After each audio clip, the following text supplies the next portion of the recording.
Hello, all you happy innovators. Does that sound like a robot? Are we robots?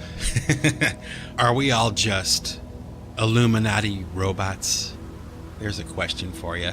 There's a thought experiment. Are we all Illuminati robots? Think about that. Think about that. Are we, I say that a lot, don't I? Maybe we should make a Singularity Podcast drinking game where every time I say, you take a shot, You'd probably be hammered after the first 5 minutes, Anyway, okay, I have a question for you today. Do you like hip-hop music? Do you like it? Do you enjoy it? Okay, because I don't like it. I have tried to like it, but I don't like it. And I think the reason that I don't like it, and I can't be quite sure because I haven't listened to a whole lot of it really, because I can only stand maybe a minute of any given song, and then I have to turn it off. I just can't stand it. But I think a lot of it sounds the same.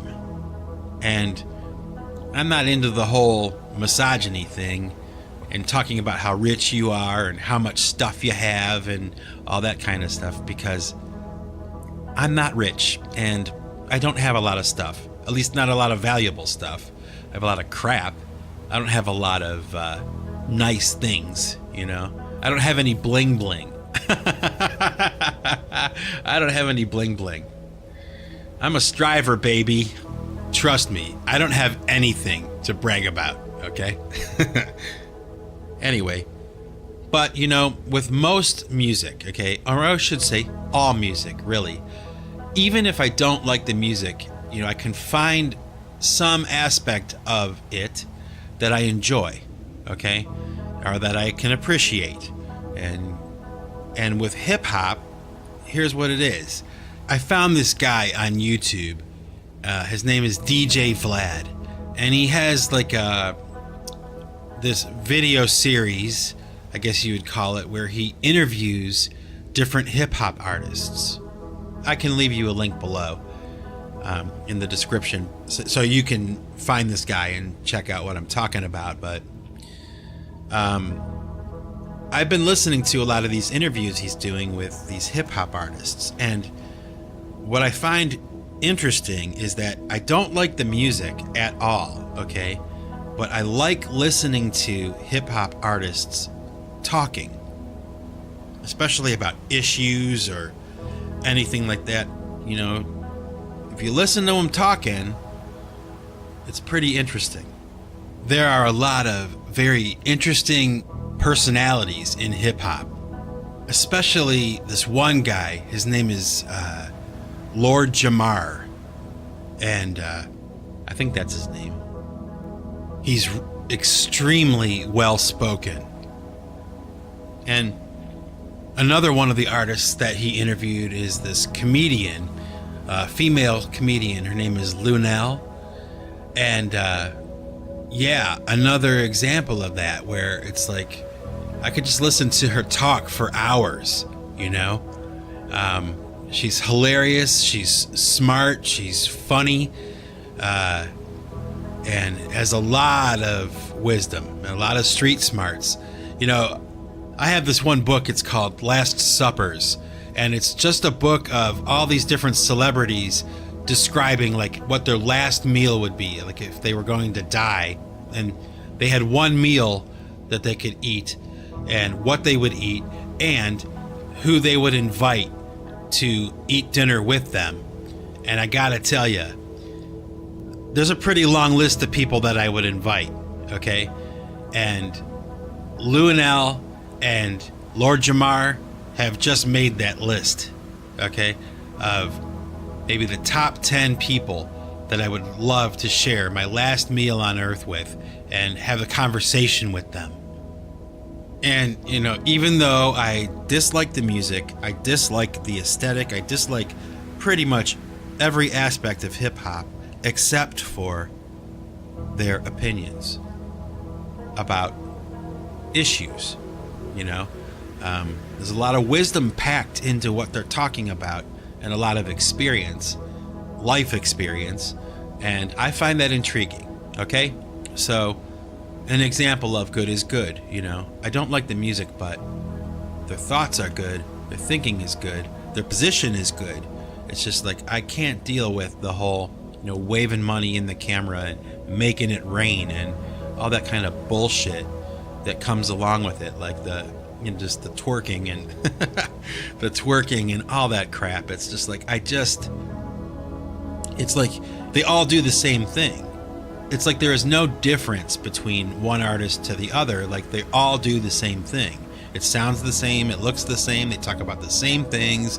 It's always about something that I find completely abhorrent or stupid and not worth talking about, like how much money you have, how much stuff you have, how many girls you have, and all these, twerking butts in the camera and all that kind of stuff. It's almost laughable. It's a parody of what it's supposed to be.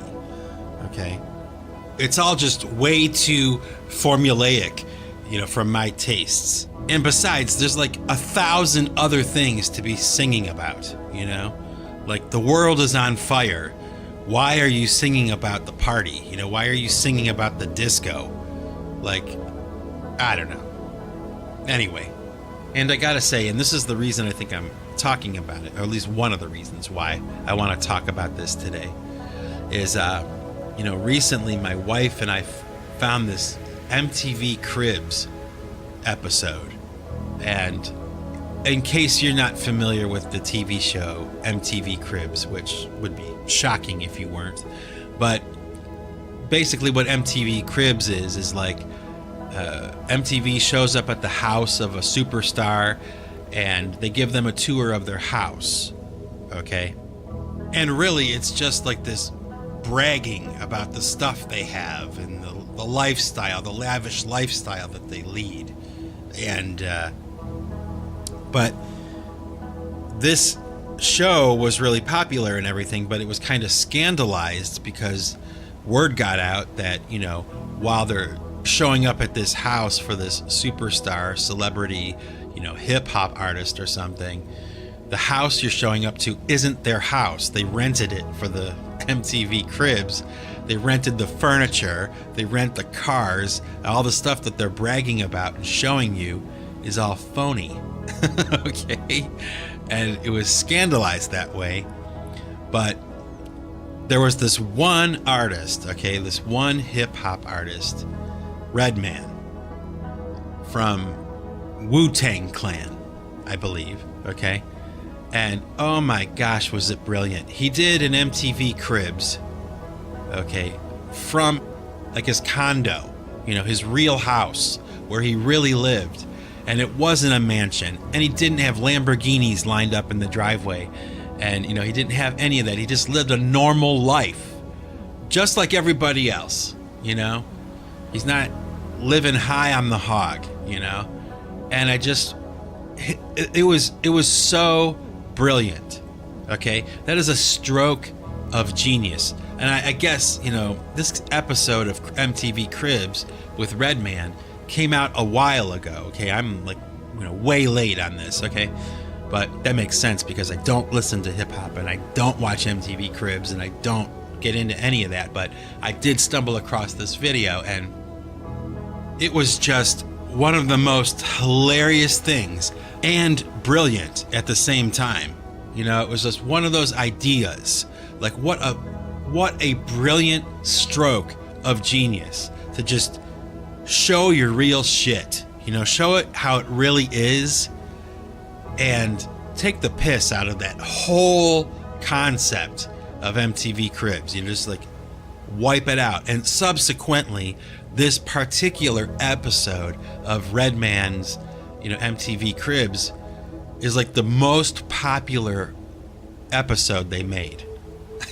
Okay? Brilliant.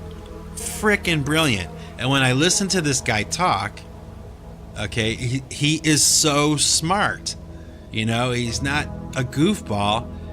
he's sharp as a razor, and he's intelligent, and he's clever, and he's brilliant, and I love it. Okay, and it reminded me of this other video that I saw. It was when Nirvana was playing Top of the Pops. And in case you don't know what Top of the Pops is, okay, it was a show in England, and it was like a top 40 kind of show where it would wrap up the week's top 40 artists, and then they would have an artist featured, maybe the number one slot or something. They would come and play on the show, but they wouldn't play live. They would lip sync, right? And it was a good show. Actually, the show was canceled after a really long run. I mean, it was on, I think, since the 70s or maybe even the 60s. The show, Top of the Pops, was on the air. And then just recently, they discontinued it, which I think is a mistake. Okay? But Top of the Pops was a lip sync situation, and Nirvana was scheduled to perform there, and it was brilliant. Okay, what they did, instead of playing the normal song Smells Like Teen Spirit, they did like a separate, either they did a separate mix of the song for the show, or Kurt Cobain was singing live and the music was pre-recorded, but he sang it like in a baritone voice. Like, it's hilarious. Like, totally, I mean, the whole band is just totally taking the piss right out of the show. I mean, it's hysterical to watch, but it's a stroke of genius. And, you know, you got Redman and you got Nirvana in these situations where they're just totally destroying the show. You know, they're ruining it, sabotaging it in such a clever way. And if you ask me, that is the definition of punk. Okay? That is punk. It doesn't matter if they're a, you know, hip-hop artist or an alternative rock band from the 90s, you know. What they did was punk. That is truly punk. And so I wanted to mention that because I just think it was so funny.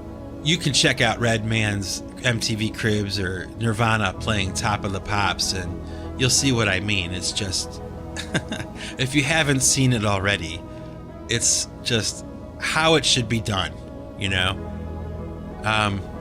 So now that I got that out of the way, I wanted to talk about this. You know, lately there's been a lot of talk about race, you know, skin color, race relations, you know, white privilege, and all those kinds of things. And I wanted to talk about it a little bit because it's something that I think should be talked about, you know. And I mean, I can say this as far as white privilege is concerned, because I'm about as white as you can get, okay? I don't believe that white privilege exists for all white people, okay? I believe it probably does exist on a certain level, but it's not something that I benefited from, okay? And most of my friends didn't really either. Things are tough all over, you know, and things like white privilege or any kind of privilege is something that neither I or most of the people I know had any access to, you know. Any success or failure we've had has been hard earned. It's been earned by sacrifice and hard work. And I have had nothing really handed to me. I can speak with truth about that. I guess one could argue that maybe I was privileged in the fact that I had, you know, a mother and a father that stayed together and stayed with me, My dad didn't take off. So maybe I was privileged in that way. It was a privilege to have a stay-at-home mom and a reliable father. So if that's privilege, okay, yeah, I guess I was privileged. But I will say this, that as far as race is concerned, it's kind of a touchy subject. It's something that we're not really supposed to talk about because people are so easily offended, like no matter what angle you come at it from. But that's kind of stupid, isn't it? Like, we should be able to talk about it, and so I'm going to. And I can say this, okay, that when I was younger, growing up in the suburbs of Cleveland, a safe suburban community, admittingly, okay, I remember when I was younger that there were, like, throughout my entire life, really, not just when I was younger, but throughout my entire life, there's always been this kind of unspoken acceptance, okay, I guess you could call it, acceptance of black jokes, or ethnic jokes, things like that, things that were offensive and cruel or whatever. Okay, and I would laugh along with everyone else, but I always kind of took note of that in my mind, that it was kind of acceptable, and many of the people around me were willing to tell jokes like that. Okay, I don't remember joking like that myself. Honestly, I do not have any recollection of telling a black joke to someone. It just was nothing that would ever appeal to me. And particularly because I was raised in a house by my parents where it was not acceptable to talk like that. All right? But outside of my home, and out among my friends or out in the community, black jokes, ethnic jokes, things like that were acceptable. And it reminds me of this one time, one of my brothers, we're sitting at the dinner table eating dinner, because we did, my family sat down and had dinner together every day, and my brother made a comment about black people, and he used the N-word at the table. Now, my father was sitting at the head of the table, maybe about 5 chairs down was my brother. My brother made this comment, and my father was chewing his food, and he stopped like mid-chew. And the whole room went quiet, okay? Because my dad was the kind of guy who never really got pissed off very often. And when he did, okay, when you got my dad pissed off, you knew you were in trouble, okay? It was not good, all right? And he read my brother the riot act, okay, about talking like that, because my father made the point that he worked with a lot of guys that were black guys, and they were good people, and they worked with my dad. They were his friends. And he's like, don't you ever talk like that in my house again, So that should give you an idea of what the tone was like in my house growing up. Okay, it was not acceptable. But outside of my home, okay, it was acceptable. And it wasn't something that anybody talked about or anything. It was just there, okay? Now, I realized, and I kind of realized now, I guess more than I did then, that a lot of these friends of mine that were talking like that and making jokes like that, they were, from my best estimation, they had a different ticket into society, okay? These friends that were making the black jokes, and these friends that tended to make black jokes, ethnic jokes, and those kinds of things.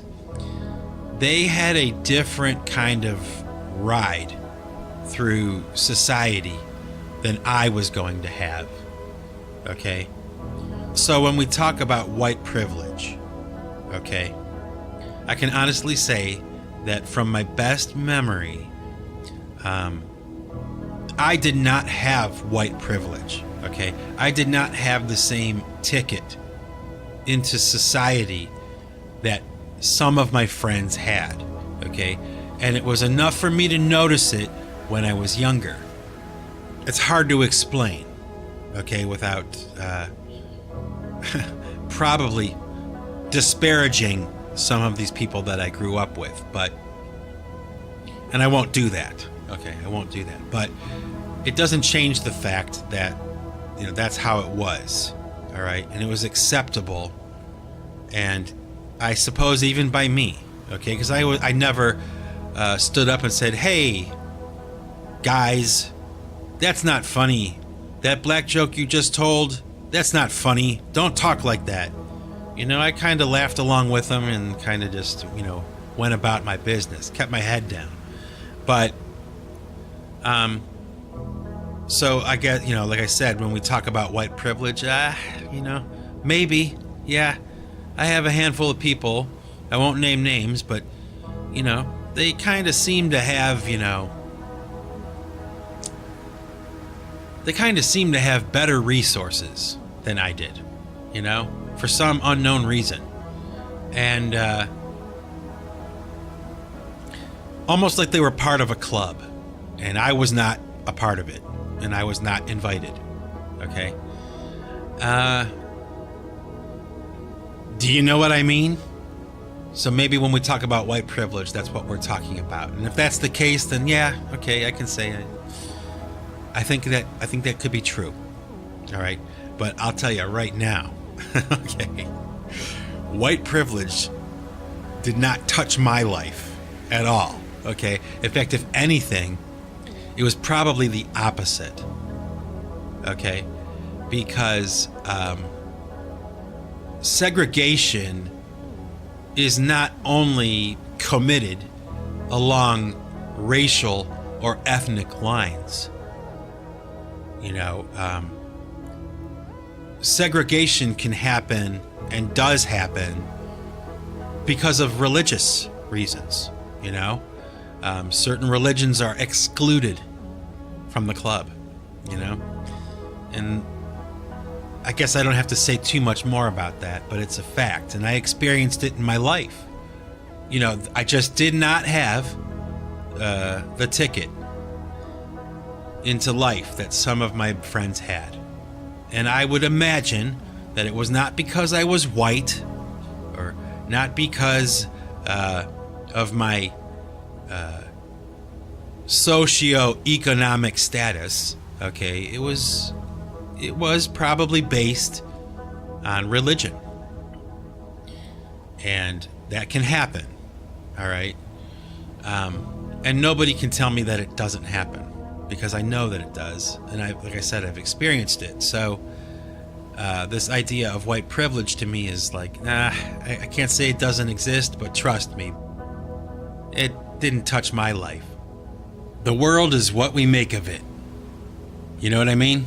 But the other night, my wife and I were watching this debate on YouTube, actually. It was the Monk debates.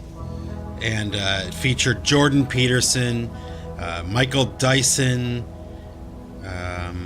Michelle Goldberg, and Stephen Fry. And it was the Monk debates. They were debating, white privilege, race relations, political correctness, gender issues, all that kind of stuff. I mean, they were debating this stuff, and I just kind of, I don't know. I was so disappointed with how that debate went. And, okay, I'll just say that in my opinion, they invited the wrong people to this debate. Except for Jordan Peterson, who I happen to listen to, and, you know, I don't agree with everything he says, but there's some wisdom in what he's saying. And Jordan Peterson is probably, if you ask me, he's kind of like the gateway, or the first steps back for the men and women of our culture to take a step back towards spirituality and religion. Okay? He's not the complete journey back, but he's the first real step back culturally that we've had probably since the 60s. Okay? And a much needed and refreshing voice right now in these times we live in, because people are hungry, I think, for spirituality and trying to find meaning in their life. Okay? And I think that oftentimes Jordan Peterson is made more political than he really needs to be or should be. Okay? He's not a politician. He is a thinker, and he has ideas. So we're not going to be voting for Jordan Peterson. At least I don't think we will. But he's a voice worth listening to. Whether you agree with him or not, at least he's not an idiot, you know? He's intelligent, probably a lot more intelligent than most of the people you'll hear talking nowadays. And it's abundantly clear when you hear him speaking that he's, at least from my perspective anyway, I don't think he's of bad will or anything. But I was disappointed with how the debate went, because it became this, you know, the same old BS, you know, just tit for tat, you know, sound bites and crap like that. It's just so stupid. You know, not a complete waste of time, but I think it could have been done much better. But it got me to thinking again, you know, about this whole race thing again, and racial relations, and oh my gosh, just the tumultuous circumstances that we're in right now politically. I mean, it is just so, sometimes it's hard to believe that it's gotten to the point where it is.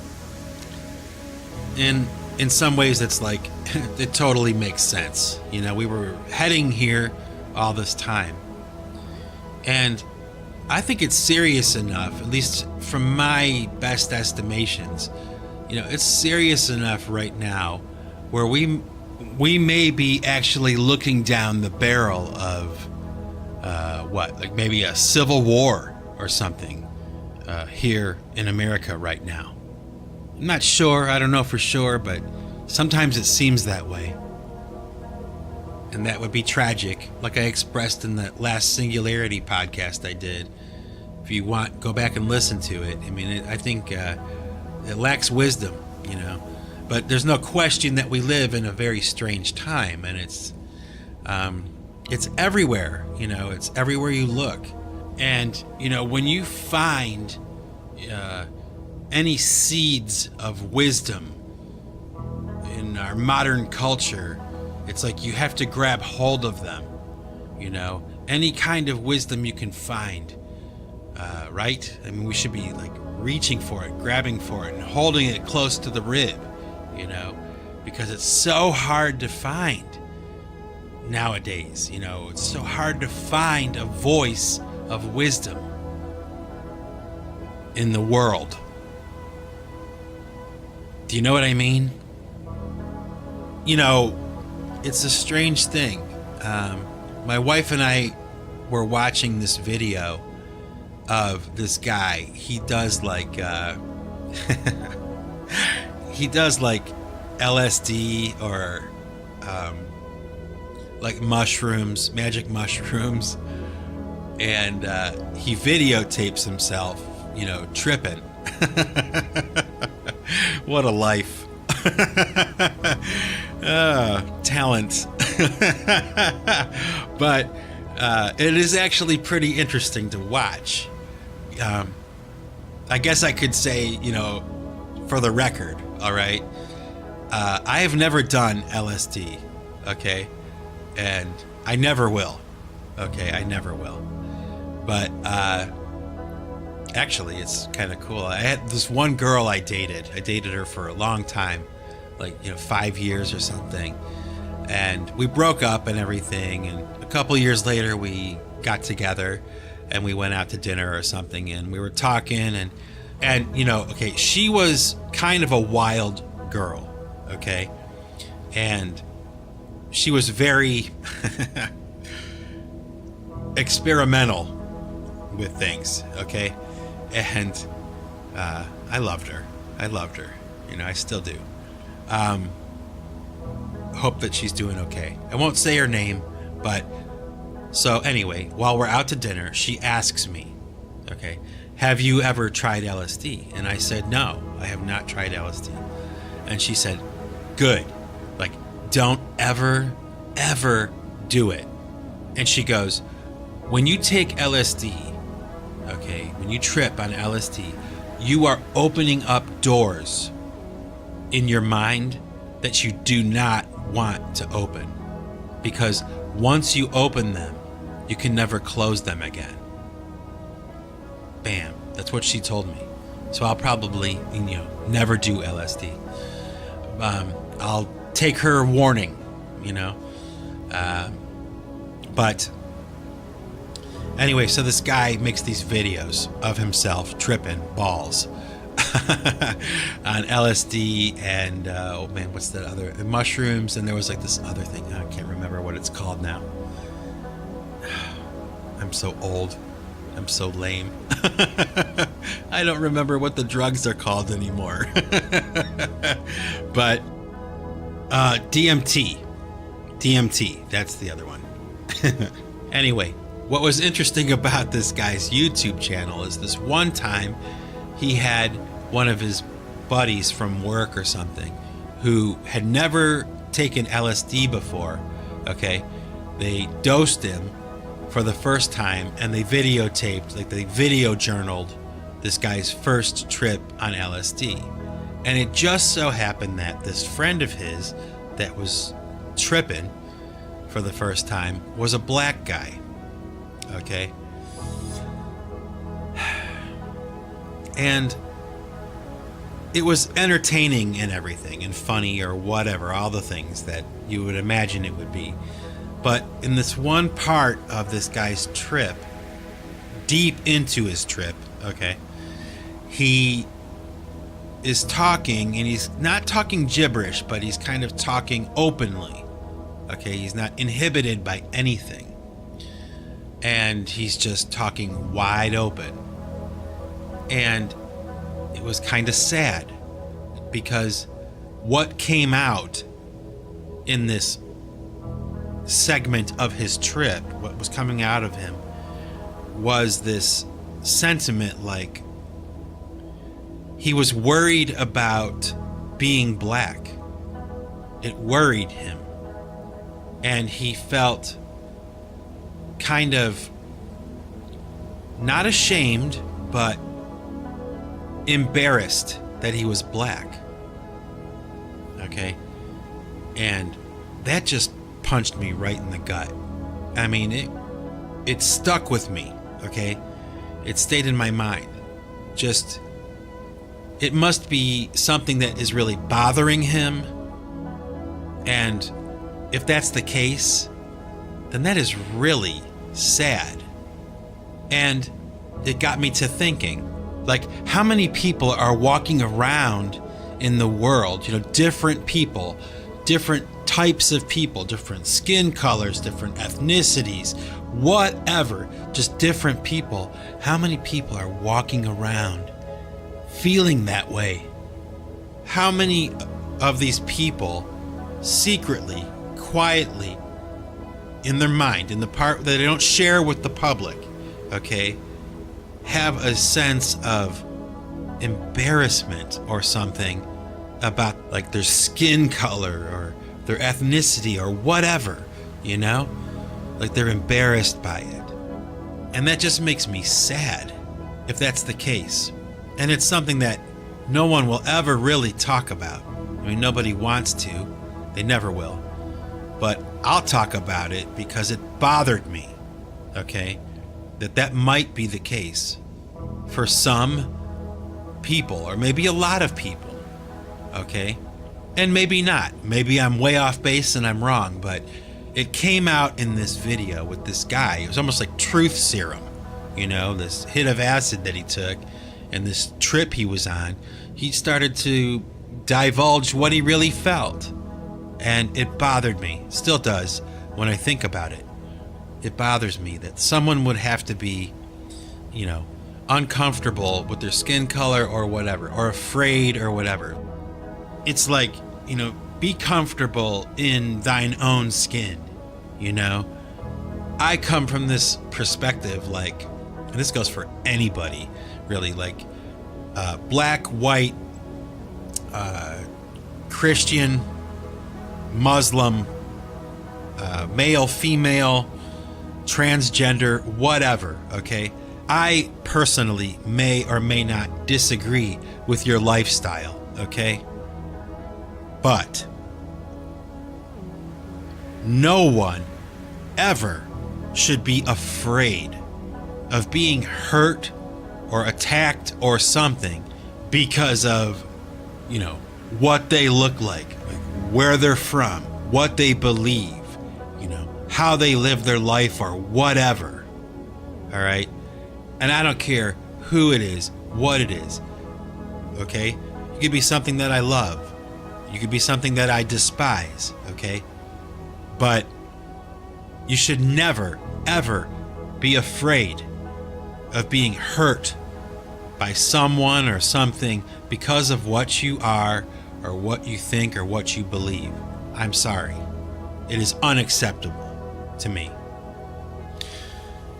And I have a sneaking suspicion that a lot of people agree with what I just said and probably feel the same way. It's kind of like there's two kinds of people, you know, on Earth. There are two kinds of people, okay? And there are nice people and there are assholes. But even if you're an asshole, you shouldn't have to worry about your safety or something, you know? You shouldn't have to worry about violence towards you. Nobody should ever have to be afraid for those reasons. I'm sorry. I can't tolerate it, can't accept it, you know? I don't care what you are. I don't care what you do. I don't care what you do in the privacy of your house or your bedroom. I don't care. I don't care, okay? I don't care. I would defend your right to be that, whatever it is. I would. Nobody has any right to harm someone else for what they believe or what they are or anything like that. Live and let live. But I believe in the sovereignty of each human being and the individuality and autonomy of every citizen. I believe in that. And I believe that's what the framers intended when they were drawing up the Constitution and the Declaration of Independence, especially. That one's for you, Eric. But anyway, I guess I should probably be taking off here pretty soon because I have to get back to work. So this episode has gone a little long. But for now, this is Mike Bostwick from Pipe Choir Records signing off. And remember, folks, if you want to keep what you've got to give it away. Take it easy.